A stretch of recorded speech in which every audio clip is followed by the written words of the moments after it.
아침에 눈을 뜰 때 몸이 먼저 무겁게 느껴지시나요? 병원에서 이제 투석을 생각해 보셔야 합니다. 라는 말을 들은 뒤 하루하루가 선택의 연속처럼 느껴지지는 않으셨나요? 계속해야 할지 멈춰야 할지 이 선택이 정말 남은 삶 전체를 바꿀까요? 통계 하나를 먼저 말씀드리겠습니다. 65세 이후 투석을 시작한 환자 중 상당수는 투석 그 자체보다 결정 과정이 더 힘들었다고 말합니다. 몸보다 마음이 먼저 지쳐버렸다는 뜻이지요. 하지만 여기에는 희망적인 사실도 함께 숨어 있습니다. 선택을 잘 이해한 상태에서 내린 분들은 같은 상황에서도 삶의 만족도가 분명히 다르다는 점입니다. 진료실에서 저는 자주 이런 표정을 봅니다. 의자에 앉아 있지만 마음은 이미 먼 곳에 가 있는 눈빛입니다. 선생님, 투석하면 얼마나 더 살 수 있나요? 안 하면 바로 위험한가요? 질문은 단순하지만 그 안에는 두려움과 망설임이 겹겹이 쌓여 있습니다. 얼마 전 70대 초반의 한 남성 환자분이 계셨습니다. 신장 기능은 많이 떨어져 있었고 다른 병원에서는 이미 투석을 권유받은 상태였습니다. 그분은 조용히 이렇게 말씀하셨습니다. 사는 건 더 살고 싶은데 병원에 묶여서 사는 건 자신이 없습니다. 그 말 한마디에 진료실 공기가 잠시 멈춘 듯 했습니다. 의사는 숫자와 수치를 먼저 떠올리지만 환자는 하루의 모습을 먼저 떠올립니다. 아침에 일어나 밥을 먹고 화장실을 가고 잠깐이라도 밖에 나가 햇빛을 보는 그 평범한 일상 말입니다. 여기서 중요한 과학적 사실 하나를 짚고 가야 합니다. 투석은 망가진 신장을 치료하는 방법이 아닙니다. 신장이 하던 일을 대신해주는 보조장치에 가깝습니다. 마치 고장난 정수기를 대신해 물을 밖에서 받아오는 것과 비슷합니다. 물은 마실 수 있지만 집안의 배관이 고쳐진 것은 아닙니다. 그런데 많은 분들이 이렇게 생각합니다. 투석을 시작하면 모든 게 해결된다. 혹은 반대로 투석을 멈추면 바로 끝이다. 이 두 생각 모두 사실과는 거리가 있습니다. 그리고 이 오해가 당신을 더 큰 두려움 속으로 밀어넣습니다. 잠깐, 여기서 스스로에게 질문 하나 던져보세요. 당신이 정말 알고 싶은 것은 얼마나 오래 사는가입니까? 아니면 어떻게 사는가입니까? 이 질문은 차갑게 들릴 수 있지만 투석을 계속할지 멈출지 결정할 때 반드시 지나가야 하는 지점입니다. 의사로서 저는 이 질문을 건너뛴 결정을 거의 믿지 않습니다. 물론 투석이 꼭 필요한 시점도 분명히 존재합니다. 하지만 그 시점은 나이, 다른 질환, 체력, 그리고 당신이 중요하게 여기는 삶의 방식에 따라 달라집니다. 모두에게 같은 답이 있을 수 없는 이유입니다. 이 영상의 끝까지 보시면 투석을 선택할 때 반드시 따져봐야 할 기준, 많은 분들이 뒤늦게 후회하는 공통된 실수, 그리고 지금 단계에서 스스로 점검할 수 있는 아주 현실적인 질문 목록을 차분히 알려드리겠습니다. 지금은 그저 혼자가 아니라는 사실만 기억하셔도 충분합니다. 이 선택은 어렵지만 이해할 수 없는 선택은 아닙니다. 다음 이야기에서는 왜 이렇게 많은 오해가 생겼는지를 조금 더 쉽게 풀어보겠습니다. 많은 분들이 투석이라는 단어를 듣는 순간 머릿속에 하나의 장면을 떠올립니다. 병원 침대, 굵은 관, 주 3회 반복되는 일정, 그리고 그 끝에는 이제 돌이킬 수 없다는 생각이 자리 잡습니다. 하지만 이 장면은 투석의 전체 모습이 아닙니다. 먼저 가장 기본적인 사실부터 짚어보겠습니다. 신장은 하루 24시간 쉬지 않고 몸속 노폐물과 수분을 조절합니다. 반면 투석은 정해진 시간 동안만 이 일을 부분적으로 대신합니다. 즉, 투석은 신장을 완전히 대체하지 못합니다. 이 차이를 이해하지 못하면 모든 판단이 극단으로 흐르기 쉽습니다. 여기서 많은 분들이 의외로 놀라는 부분이 있습니다. 신장 기능이 상당히 떨어졌어도 모든 사람이 즉시 투석이 필요한 것은 아닙니다. 혈액 수치보다 더 중요한 것은 증상, 일상 기능, 그리고 몸의 적응력입니다. 수치만 보고 결정을 서두르는 경우 나중에 조금 더 기다려도 됐을 텐데 라는 아쉬움이 남기도 합니다. 진료실에서 자주 듣는 말이 있습니다. 수치가 이 정도면 무조건 해야 한다고 하던데요. 하지만 의학적으로 무조건이라는 단어는 거의 존재하지 않습니다. 특히 60대 이후에는 더 그렇습니다. 나이가 들수록 몸의 회복력과 부담을 함께 고려해야 하기 때문입니다. 투석에 대한 가장 큰 오해 중 하나는 시작하면 평생 멈출 수 없다는 생각입니다. 대부분의 경우 투석은 장기적인 선택이지만 상황에 따라 방식과 강도는 조절될 수 있습니다. 또한 보존적 치료, 즉 투석 없이 증상을 관리하는 방법도 특정 조건에서는 충분히 의미가 있습니다. 이 가능성을 처음부터 배제해버리면 선택지는 하나로 줄어듭니다. 여기서 잠깐 상상해 보세요. 같은 신장 수치를 가진 두 사람이 있습니다. 한 사람은 하루 종일 누워 지내며 숨이 차고, 다른 한 사람은 느리지만 산책을 하고 식사를 합니다. 두 사람에게 같은 결정이 필요할까요? 바로 이 지점에서 투석이 전부는 아니다라는 말이 나옵니다. 의사들 사이에서도 의견이 갈리는 부분이 있습니다. 어떤 전문가는 조기 투석이 안전하다고 말하고, 다른 전문가는 가능한 한 늦추는 것이 삶의 질을 지킨다고 봅니다. 이 논쟁은 지금도 계속되고 있습니다. 정답이 하나라면 이런 논쟁은 애초에 존재하지 않았을 겁니다. 중요한 사실 하나를 더 말씀드리겠습니다. 투석은 생명을 연장할 수 있지만 삶의 방향까지 자동으로 정해주지는 않습니다. 병원 중심의 삶이 될 수도 있고 적응을 통해 균형을 찾을 수도 있습니다. 차이는 선택 전에 얼마나 이해했는가에서 생깁니다. 이쯤에서 스스로에게 다시 질문해 보세요. 지금 당신이 두려워하는 것은 투석 그 자체입니까? 아니면 설명 없이 밀려가는 느낌입니까? 이 둘은 전혀 다른 문제입니다. 이 영상이 도움이 되고 있다면 가족이나 가까운 분께 조용히 공유해 주셔도 좋습니다. 결정은 혼자서 하지만 이해는 함께 할수록 쉬워집니다. 다음 이야기에서는 실제 환자가 이 선택 앞에서 어떤 감정을 겪는지, 그리고 의사로서 제가 가장 조심스럽게 마주하는 순간을 솔직하게 전해드리겠습니다. 진료실에서 가장 조용해지는 순간은 검사 결과를 설명할 때가 아니라 선택 이야기가 나올 때입니다. 그때 환자의 눈은 서류가 아니라 자기 삶을 바라보고 있습니다. 말은 적어지지만 생각은 훨씬 많아집니다. 몇 해 전 만났던 한 60대 후반의 여성 환자가 떠오릅니다.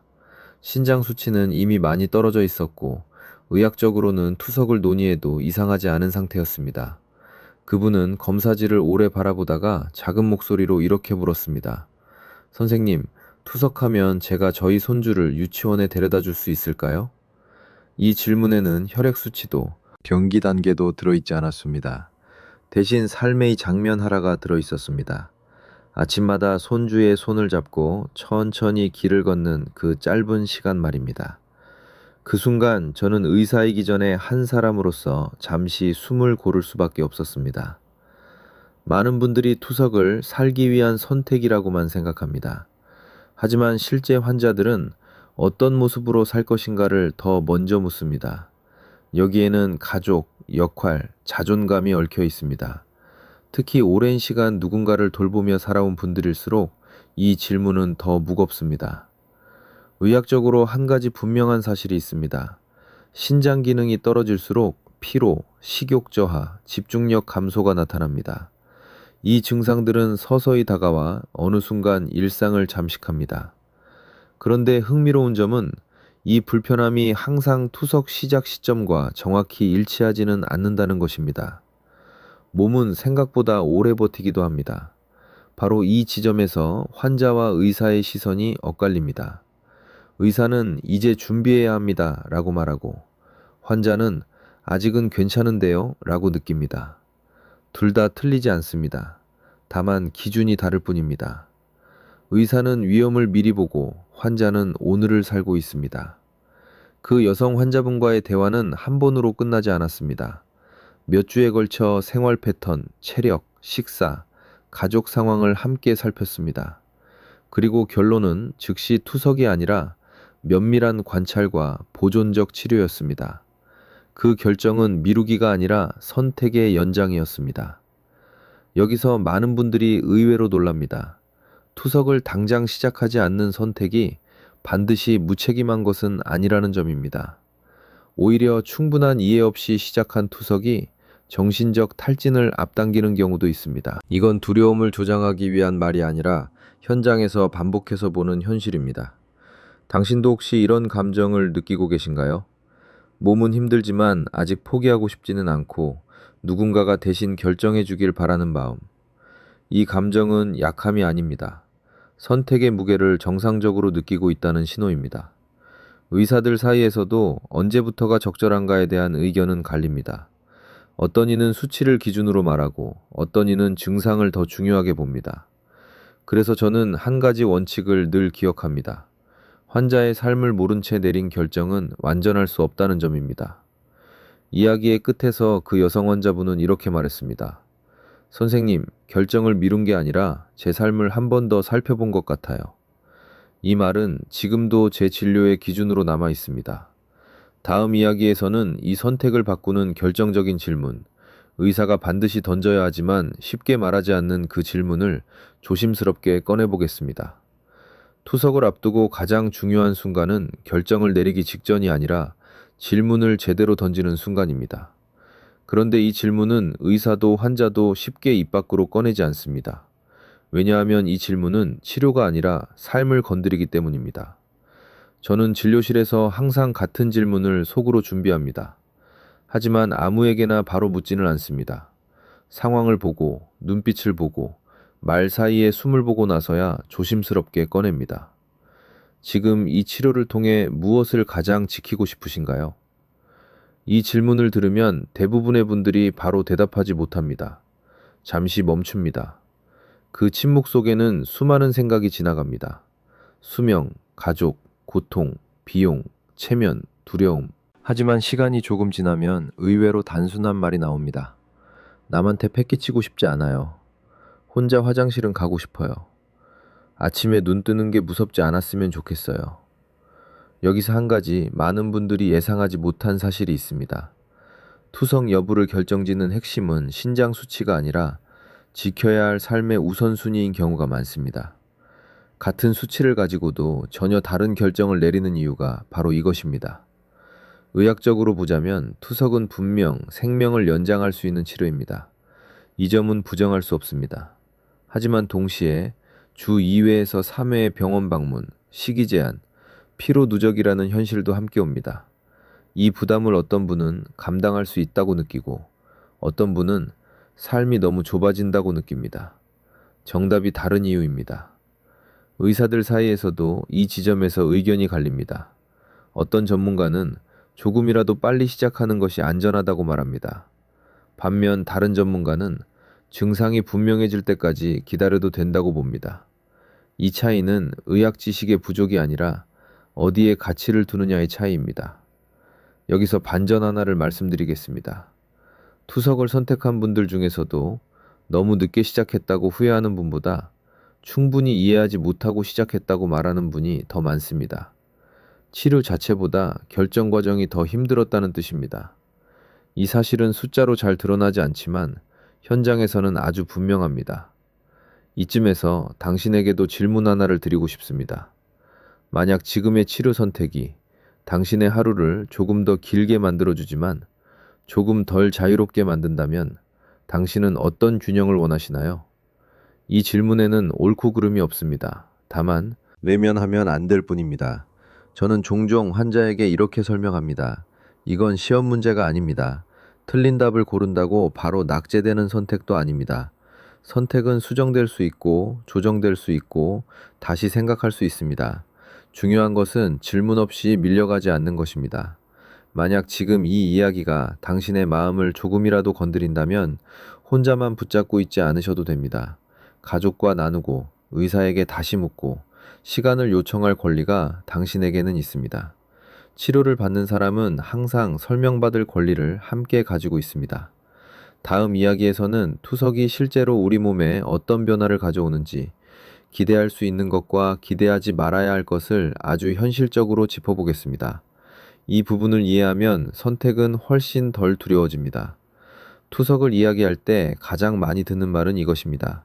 그래도 투석하면 몸이 좀 나아지지 않나요? 이 질문에는 기대와 불안이 함께 들어 있습니다.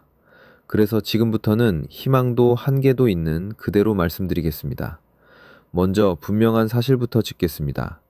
투석은 몸속에 쌓인 노폐물과 과도한 수분을 제거합니다. 그 결과 숨이 차던 증상이 완화되고 심한 부종이 줄어들며 식욕이 조금씩 돌아오는 분들도 있습니다. 이 변화는 실제로 많은 환자들이 경험합니다. 그래서 투석은 효과가 있는 치료입니다. 하지만 여기서 많은 분들이 예상하지 못하는 부분이 있습니다. 투석이 모든 증상을 균일하게 개선하지는 않는다는 점입니다. 피로감, 기운 없음, 머리가 멍한 느낌은 투석 후에도 남아있는 경우가 적지 않습니다. 이 사실을 모르고 시작하면 왜 생각만큼 좋아지지 않지? 라는 실망이 찾아옵니다. 의학적으로 보면 그 이유는 비교적 단순합니다. 신장은 노폐물 제거 외에도 호르몬 조절, 혈압 균형, 뼈 대사에 깊이 관여합니다. 투석은 이 중 일부 기능만 대신할 뿐입니다. 마치 집의 쓰레기는 치워주지만 난방과 전기는 완전히 복구해주지 못하는 것과 비슷합니다. 여기서 하나 더 의외의 사실을 말씀드리겠습니다. 투석을 시작한 직후보다 몇 달이 지난 뒤에 삶의 만족도가 갈리는 경우가 많습니다. 처음에는 그래도 살아있으니 다행이라는 마음이 크지만 시간이 지나면서 생활의 제약이 서서히 체감되기 때문입니다. 이때 적응을 잘한 분들과 힘들어하는 분들의 차이는 사전 이해에 있었습니다. 전문가들 사이에서도 투석의 효과를 평가하는 기준은 다릅니다. 어떤 이는 생존 기간을 가장 중요하게 보고 어떤 이는 독립적인 생활 유지 여부를 더 중시합니다. 최근에는 얼마나 오래 사는가 보다 얼마나 나답게 사는가를 함께 봐야 한다는 의견이 점점 힘을 얻고 있습니다. 여기서 잠시 당신의 몸을 떠올려 보세요. 지금 가장 힘든 증상은 무엇인가요? 숨참입니까? 부종입니까? 아니면 설명하기 어려운 피로입니까? 투석이 그 증상에 어느 정도 영향을 줄 수 있는지 구체적으로 물어보셨나요? 이 질문은 막연한 기대를 현실적인 계획으로 바꿔줍니다. 현장에서 자주 보는 장면이 있습니다. 투석을 시작한 뒤 그래도 생각보다 괜찮다고 말하는 분과 이렇게까지 힘들 줄 몰랐다고 말하는 분. 두 분의 차이는 몸 상태만이 아니라 시작 전 마음의 준비 정도였습니다. 설명을 충분히 들은 분들은 불편함 속에서도 방향을 잃지 않았습니다. 이 영상이 당신에게 조금이라도 정리를 도와주고 있다면 지금 이 지점에서 잠시 멈춰 생각해 보셔도 좋습니다. 투석이 당신의 가장 힘든 증상을 어느 정도 덜어줄 수 있을지, 그리고 그 대신 무엇을 감수해야 하는지 말입니다. 다음 이야기에서는 모든 사람에게 같은 선택은 아니다 라는 말이 왜 중요한지, 나이와 체력, 병기별로 판단이 어떻게 달라지는지를 구체적으로 풀어보겠습니다. 이 부분은 많은 분들이 가장 궁금해하는 지점이기도 합니다. 여기까지 들으시면서 아마 이런 생각이 드셨을지도 모릅니다. 결국 투석은 상황 따라 다른 거네요. 맞습니다. 그리고 바로 그 지점에서 가장 흔하고 가장 위험한 실수가 시작됩니다. 많은 분들이 주변 사례 하나를 기준으로 자신의 결정을 대신하려 합니다. 옆집 누구는 투석하고 더 힘들어졌대요. 친척은 투석하고 10년을 더 살았대요. 하지만 의학적으로 보면 이 비교는 거의 의미가 없습니다. 왜냐하면 신장은 사람마다 반응이 가장 다른 장기 중 하나이기 때문입니다. 가장 먼저 봐야 할 것은 나이 그 자체가 아니라 몸의 여력입니다. 같은 70세라도 계단을 오를 수 있는 분과 의자에서 일어나는 게 힘든 분은 완전히 다른 상황에 놓여 있습니다. 투석은 몸에 적지 않은 스트레스를 줍니다. 혈압 변동, 체온 변화, 심혈관 부담이 함께 오기 때문입니다. 여기서 많은 분들이 놀라는 사실이 있습니다. 연세가 높고 근육량이 적고 기력이 많이 떨어진 분일수록 투석 후 회복이 더딜 수 있습니다. 치료니까 무조건 좋아질 것이라는 기대는 이 경우 오히려 좌절로 바뀌기 쉽습니다. 그래서 의사들은 수치보다 먼저 일상 기능을 묻습니다. 의학계에서도 이 부분은 계속 논의되고 있습니다. 어떤 연구는 고령 환자에서 투석의 생존 이득이 생각보다 크지 않을 수 있다고 말합니다. 반면 활동성이 유지된 분들에서는 분명한 도움이 된다는 보고도 있습니다. 즉, 투석은 조건부로 효과적인 치료입니다. 여기서 한번 당신의 하루를 떠올려 보세요. 아침에 혼자 씻고 식사를 준비하고 잠깐이라도 밖에 나갈 수 있나요? 이 질문들은 단순해 보이지만 의학적으로 매우 중요합니다. 이 능력이 유지될수록 투석을 견딜 가능성도 높아집니다. 이 지점에서 제가 꼭 드리고 싶은 말이 있습니다. 투석을 결정할 때 가장 위험한 태도는 남들도 하니까입니다. 치료는 유행이 아니고 당신의 몸은 누군가의 복사본이 아닙니다. 이 사실을 잊는 순간 후회의 확률은 높아집니다. 이 영상이 도움이 된다면 지금 이 이야기를 가족에게 한 번만 공유해 주세요. 특히 함께 결정을 내려야 하는 분이라면 같이 듣는 것만으로도 대화의 방향이 달라집니다. 결정은 혼자 하지만 준비는 함께 하는 것이 좋습니다. 다음 이야기에서는 많은 분들이 가장 두려워하는 질문, 투석을 멈추면 바로 위험해질까에 대해 차분하게, 그러나 숨기지 않고 이야기하겠습니다. 이 부분을 이해하면 공포에서 한 걸음 물러설 수 있습니다. 투석을 멈추면 바로 위험해지는 거 아닌가요? 이 질문은 진료실에서 가장 많이, 그리고 가장 떨리는 목소리로 나옵니다. 많은 분들이 이 질문을 마음속에 품은 채 밤을 보내고 계십니다. 먼저 분명히 말씀드리겠습니다. 모든 경우에 투석을 멈춘다고 해서 곧바로 생명이 위협받는 것은 아닙니다. 이 말이 놀랍게 들리실 수도 있습니다. 왜냐하면 지금까지 우리는 투석은 생명줄이라는 말에 너무 익숙해져 있었기 때문입니다. 의학적으로 보면 투석 중단의 영향은 사람마다 크게 다릅니다. 신장 기능이 얼마나 남아있는지, 심장과 폐는 어떤 상태인지, 그리고 몸이 노폐물 축적을 얼마나 견딜 수 있는지가 모두 영향을 줍니다. 그래서 같은 선택을 해도 결과는 다르게 나타납니다. 여기서 중요한 반전 하나가 있습니다. 투석을 중단하는 상황 중 상당수는 완전한 포기가 아니라 조정에 가깝습니다. 투석 횟수를 줄이거나 방식을 바꾸거나 보존적 치료를 병행하는 식입니다. 이 과정은 무책임한 선택이 아니라 의학적 판단의 연장선에 있습니다. 하지만 동시에 피해야 할 위험한 오해도 있습니다. 아무런 계획 없이 감정적으로 투석을 끊는 것은 분명히 위험합니다. 몸은 서서히 노폐물과 수분을 감당하지 못하게 되고 숨참, 혼탁, 극심한 피로가 빠르게 나타날 수 있습니다. 그래서 멈춤에는 항상 준비와 기준이 필요합니다. 의사들 사이에서도 이 부분은 매우 조심스럽게 다뤄집니다. 어떤 전문가는 중단은 마지막 선택이라고 말하고 다른 전문가는 삶의 질을 고려한 합리적 선택일 수 있다고 봅니다. 이 차이는 환자의 상태뿐 아니라 의사가 중요하게 여기는 가치에서도 나옵니다. 여기서 당신에게 꼭 드리고 싶은 질문이 있습니다. 지금 당신이 두려워하는 것은 투석을 멈췄을 때의 위험입니까? 아니면 아무 설명 없이 그 길로 밀려갈 것 같은 느낌입니까? 이 둘은 전혀 다른 공포입니다.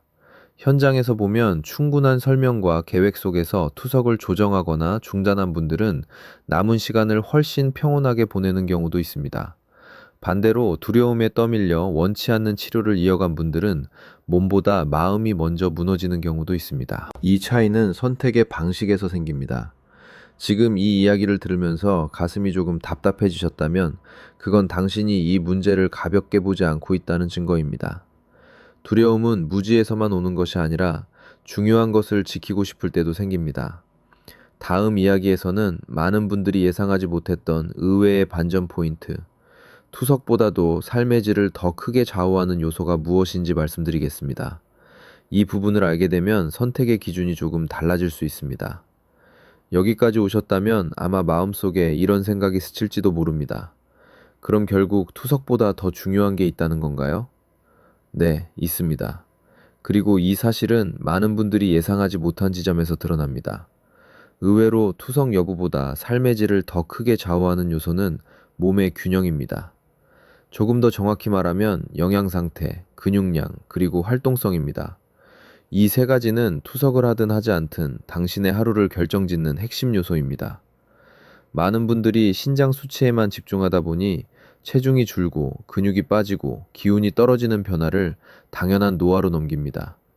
하지만 의학적으로 보면 이건 단순한 노화가 아니라 에너지 고갈에 가깝습니다. 그리고 이 상태에서는 투석의 효과도 반감됩니다. 여기서 하나 더 놀라운 사실을 말씀드리겠습니다. 투석을 받는 분들 중에서도 근육량이 유지된 분들은 피로와 회복 속도가 확연히 다릅니다. 같은 치료를 받아도 하루를 버티는 힘이 전혀 다른 것입니다. 이 차이는 기계가 아니라 몸의 준비 상태에서 나옵니다. 의사들 사이에서는 이런 말이 있습니다. 투석은 신장을 대신하지만 근육은 대신해주지 않는다. 아무리 치료를 잘 받아도 몸을 움직일 수 있는 힘이 없으면 삶은 급격히 좁아집니다. 그래서 최근에는 투석 여부보다 프레일 상태를 더 중요하게 보는 시각이 늘고 있습니다. 잠깐 지금 당신의 몸을 떠올려 보세요. 최근 몇 달 사이 바지 허리가 헐거워지지는 않았나요? 계단 한 층이 예전보다 버겁지는 않으신가요? 이 신호들은 신장보다 먼저 몸 전체가 보내는 경고일 수 있습니다. 여기서 반전 하나를 더 말씀드리겠습니다. 투석을 시작했다고 해서 이 흐름이 자동으로 멈추지는 않습니다. 오히려 식욕 저하와 활동 감소로 근육 소실이 더 빨라지는 경우도 있습니다. 그래서 투석을 선택하든 보존적 치료를 선택하든 몸의 균형을 지키는 전략이 반드시 필요합니다. 전문가들 사이에서도 이 부분은 활발히 논의되고 있습니다. 어떤 연구들은 고령 신부전 환자에서 영양과 운동 개입이 생존과 삶의 질에 큰 영향을 준다고 보고합니다. 이건 약보다 기계보다 앞서는 준비일 수 있습니다. 이쯤에서 당신에게 질문 하나를 드리고 싶습니다. 지금의 선택이 당신의 몸을 더 지켜주는 방향인가요? 아니면 그저 시간을 버티게 하는 방향인가요? 이 질문은 투석 찬반을 넘어 삶의 방향을 묻고 있습니다.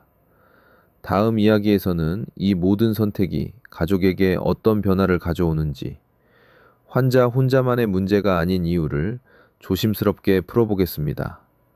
이 부분은 결정을 더 무겁게 만들지만 동시에 더 인간적으로 만들어줍니다. 투석 이야기를 하다 보면 자연스럽게 가족의 얼굴이 떠오릅니다. 아무리 혼자 결정하고 싶어도 이 선택은 결국 혼자만의 일이 되지 않습니다. 그래서 이 부분은 조금 느리게, 조금 더 솔직하게 이야기해야 합니다. 많은 환자분들이 겉으로는 담담해 보이지만 속으로는 같은 말을 반복합니다. 아이들한테 짐이 되진 않을까? 이 생각은 병보다 더 무겁게 가슴에 남습니다. 특히 평생 가족을 책임져 온 분들일수록 이 감정은 더 깊습니다. 여기서 한 가지 의외의 사실이 있습니다. 가족들은 환자가 생각하는 것만큼 부담으로만 이 상황을 보지 않는다는 점입니다.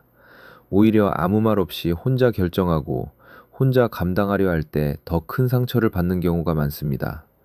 말하지 않는 배려는 종종 오해로 남습니다. 실제로 투석을 시작한 뒤 가족 관계가 더 가까워졌다고 말하는 분들도 있습니다. 병원에 함께 가고 식사를 함께 조절하고 일상을 다시 나누면서 대화가 늘어났다는 이야기입니다. 반대로 충분한 상의 없이 치료를 이어가다 서로 지쳐버린 경우도 있습니다. 차이는 함께 이해했는가에 있었습니다. 의학적으로 보면 가족의 지지는 치료 결과에도 영향을 미칩니다. 정서적 안정은 식욕, 수면, 회복력과 직접적으로 연결됩니다. 이건 감정적인 이야기가 아니라 여러 연구에서도 반복해서 확인된 사실입니다. 혼자가 아니라는 느낌은 몸의 부담을 실제로 줄여줍니다. 하지만 여기서 꼭 짚고 넘어가야 할 경계선이 있습니다. 가족의 의견이 환자의 삶을 대신 결정해서는 안 된다는 점입니다. 그래도 해야지 라는 말이 환자에게는 압박으로 들릴 수 있습니다. 결정은 언제나 당신의 몫이어야 합니다. 이쯤에서 당신에게 한 번 더 스스로에게 묻고 싶습니다. 당신이 두려워하는 것은 가족의 짐이 되는 것입니까? 아니면 당신의 마음을 말하지 못하는 것입니까? 이 질문은 선택의 방향을 바꿀 수 있습니다. 이 영상이 지금 이 순간 당신과 가족의 대화를 조금이라도 열어주고 있다면 그 자체로 의미가 있습니다. 결정은 급할수록 더 많은 대화가 필요합니다. 침묵은 시간을 벌어주지 않습니다. 다음 이야기에서는 후회 없는 결정을 위해 반드시 확인해야 할 의료적 기준과 신호들, 그리고 지금은 기다려도 되는 때와 더 이상 미뤄서는 안 되는 때를 구분하는 방법을 알려드리겠습니다. 이 부분은 당신을 지켜주는 안전선이 됩니다. 이제 이야기는 감정에서 다시 기준으로 돌아옵니다. 선택이 아무리 인간적이어도 안전선을 넘어서면 그때는 반드시 멈춰야 합니다. 그래서 이 구간은 조금 더 차분하게, 그러나 분명하게 짚어야 합니다. 많은 분들이 이렇게 묻습니다. 언제까지 기다려도 괜찮은 건가요?